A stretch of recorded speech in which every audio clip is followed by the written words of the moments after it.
Mengajak Anda untuk melihat konferensi pers langsung dari Kementerian Agama yang dilakukan oleh Imam Besar Masjid Istiqlal Jakarta. Menolak kemudaratan itu lebih utama daripada mengejar manfaat, misalnya pahala. Karena itu saya menghimbau, seperti juga himbauan Majelis Ulama, mari kita melakukan amaliyah Ramadan di rumah.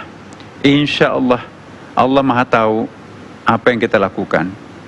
Kalau kita lakukan rangkaian ibadah-ibadah kita di rumah, maka insya Allah pun juga pahalanya tidak kalah, apalagi dalam kondisi darurat seperti ini. Al-ardu masjidun, kata Rasulullah, muka bumi ini adalah masjid. Jadi rumah kita juga sesungguhnya itu adalah tempat sujud, masjid juga. Karena itu jangan merasa kurang kalau kita salat tarawihnya di masjid, karena ini kondisinya darurat. Ad-daruratu tubihul mahdurat. Dalam kondisi darurat itu memungkinkan kita melakukan sesungguhnya apa yang selama ini kita tidak lakukan. Kemudian selanjutnya, besok kita akan salat Jumat. Kalau hari-hari normal. Tapi fatwa Majelis Ulama menekankan bahwa ini bukan hanya Majelis Ulama Indonesia, tapi ulama hampir seluruh dunia, termasuk Saudi Arabia, menutup masjid untuk salat Jumat. Kenapa? Karena ada wabah virus corona yang sangat mengancam kehidupan kita. Nah, ini adalah kondisi alasan ya, dalam ada ilat yang memungkinkan kita untuk tidak salat Jumat. Bagaimana dengan hadis Nabi bahwa orang yang tidak salat Jumat 3 kali berturut-turut dikhawatirkan meninggal dalam keadaan mati jahiliyah. Nah, itu memang hadis, tapi dalam kondisi normal. Dalam kondisi tidak normal, entah itu karena ada wabah, entah itu perang lagi berkecamuk, maka hadis itu menjadi tidak mengikat buat kita. Kenapa? Sekali lagi alasannya adalah darurat. Walaupun kita memang di rumah rangkaian ibadah, tapi saya juga mengingatkan, tidak berarti masjid itu harus ditutup dan vakum. Tetaplah masjid itu membantu umat warga di sekitarnya untuk membangunkan sahur, bahkan juga untuk azan. Tapi nanti pada azannya itu kan, ya, as-salatu fi buyutikum, salat itu dilaksanakan di rumah masing-masing. Itu kan seperti suara azan Istiqlal seperti itu. Nah, kemudian juga menerima zakat fitrah. Kalau memang tidak ada tempat yang paling strategis untuk menerima zakat para warga, masjid tetap boleh dimanfaatkan, dilakukan, tetapi dengan catatan social distancingnya, penjarakannya itu harus diatur sedemikian rupa, dan pastikan setiap kali kita ke ruang publik seperti biasanya kita menggunakan masker. Bulan suci Ramadan juga identik dengan bulan mudik. Perlu saya tegaskan pemahamannya. Jadi terserah Bapak Ibu memahami pernyataan kami bahwa sesungguhnya mudik itu tujuannya sangat luhur. Ingin membahagiakan orang tua di kampung, keluarga di kampung. Tetapi dalam kondisi seperti sekarang ini, kita melakukan mudik malah justru membuat orang tua kita itu nanti bisa terpencil, dipencilkan oleh warga masyarakat setempat, bahkan dimaki-maki kenapa anaknya pulang. Ya, karena itu saya kira kita paling bagus untuk menunda kepulangan kita di kampung dengan alasan ini. Ini bukan membahagiakan orang tua di kampung, tapi membuat orang tua kita nanti terisolasi, bahkan kita juga berpotensi bukan memberikan kebahagiaan, tapi membawa penyakit untuk mereka. Jadi kalau kita mencintai keluarga kita di kampung, tahanlah dirinya untuk tidak pulang kampung, karena siapa tahu kita termasuk orang yang membawa penyakit kalau pulang. Memang tidak ada tanda-tandanya, tetapi virus ini kadang-kadang muncul tanpa ada tanda-tanda. Sehubungan dengan bulan suci Ramadan ini, ya, ada beberapa hal yang perlu juga saya ingatkan. Sahur berjamaah. Pastikan karena kita akan berpuasa, sedapat mungkin tentunya kita sahur tepat pada waktunya. Jangan sesudah sholat tarawih, udah nggak usah saya dibangunin. Akhirnya nanti terjadi kelelahan, terjadi kelaparan, kehausan.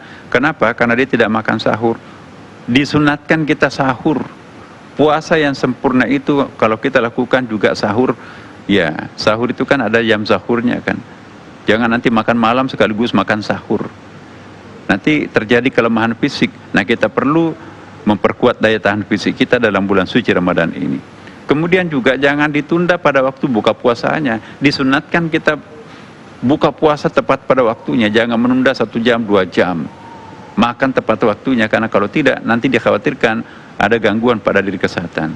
Dan saya ingin tekankan, jangan sampai tidak berpuasa hanya lantaran demi untuk mempertahankan daya tahan tubuh. Sebagai orang Islam tentu percaya dan yakin apa yang disampaikan Rasulullah Muhammad SAW, yaitu ya, puasa itu adalah sehat. Sumu tasihun, itu fi'il amr, berpuasalah kalian agar kalian itu sehat. Nah, jadi kalau ingin sehat, berpuasalah. Itu resep yang paling jitu bagi seorang muslim untuk berpuasa. Insya Allah mudah-mudahan puasa Ramadan ini bukan saja membakar dosa. Ramadan artinya membakar hangus. Kita bermohon kepada Allah agar Ramadan kali ini bukan hanya membakar hangus dosa-dosa kita, tapi juga membersihkan virus, termasuk virus corona yang ada di sekitar kita. Keajaiban Ramadan ini kita mohon kepada Allah, seiring dengan hadirnya Ramadan, turunkanlah keajaiban ya Allah untuk juga menghilangkan virus di sekitar kami. Kemudian juga di rumah kita bisa melakukan tadarusan. Nikmati kita berada bersama keluarga di rumah. Kita bisa sholat jamaah di rumah, kita tadarusan berjamaah di rumah, sahur berjamaah di rumah, buka puasa di rumah, dan bahkan sholat 5 waktu berjamaah di rumah. Pasti anak cucu kita itu pun juga akan sangat merasa hangat. Kehangatan keluarga muncul justru pada saat virus ini mengepung kita. Dan jangan pernah mengurangi doanya. Bahkan doa harus semakin kuat kita lakukan dalam kondisi darurat seperti ini. Terakhir saya ingin sampaikan juga kepada segenap umat Islam, mari kita menghargai pahlawan kita. Pahlawan yang paling berkibar jasanya sekarang ini adalah petugas kesehatan. Ya, jangan sampai mereka itu pulang ke rumahnya, ya, justru malah kita jauhi. Pastikan bahwa petugas kesehatan itu lebih tahu dan mereka punya protokolnya tersendiri. Pasti sudah membersihkan diri sebelum pulang ke rumahnya. Makanya itu jangan menjauhi mereka, jangan mengucilkan mereka. Dan tentang mayat, jangan menolak mayat untuk dikuburkan. Kenapa? Al-mayyitu haqqullah, mayat itu haknya Allah. Jadi kalau kita menolak mayat itu dan mayat itu tergeletak, maka seluruh orang di kampung itu ikut berdosa. Dosa massal akan diperoleh orang kalau ada orang membiarkan mayat tidak dikuburkan. Ini al-mayyitu haqqullah. Mari kita terima sahabat kita, saudara kita. Mereka itu berjuang untuk kita semuanya. Pasti mereka itu sudah membersihkan dirinya sendiri. Ya, inilah sekelumit dari saya, para pemirsa. Tetap perkuat, jangan sampai menurun kualitas Ramadannya kali ini. Justru kualitas dan kuantitas Ramadan harus lebih meningkat seiring dengan hadirnya COVID-19 ini. Semakin kuat ujian yang kita hadapi, maka semakin tinggi kelas yang kita daki. Tidak ada kenaikan kelas tanpa ada ujian. Mudah-mudahan ujian ini insya Allah akan menaikkan kelas spiritual kita, martabat spiritual kita di mata Allah Subhanahu wa Ta'ala.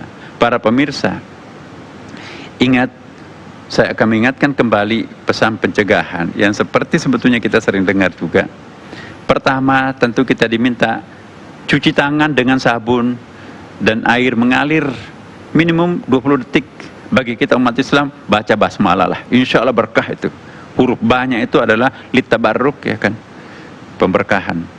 Jangan pernah lupa untuk menggunakan masker, ya, untuk semua. Selalu pakai masker apabila kita berada di luar rumah atau di tempat umum. Bahkan kalau perlu juga di rumah kalau ada tamu yang lain datang.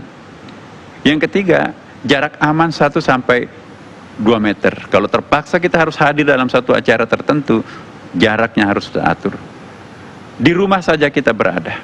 Insya Allah kalau tidak ada anak-anak muda biasanya mungkin merasa daya tahan tubuhnya kuat. Jangan sampai menyetor penyakit kepada orang tuanya yang sudah 60 tahun, kasihan tuh. Kita nggak apa-apa, tapi nyetor penyakit oleh-oleh untuk orang tua. Orang tua itu daya tahan tubuhnya lemah. Jadi saya ingatkan. Kemudian kita juga agar tidak mudik.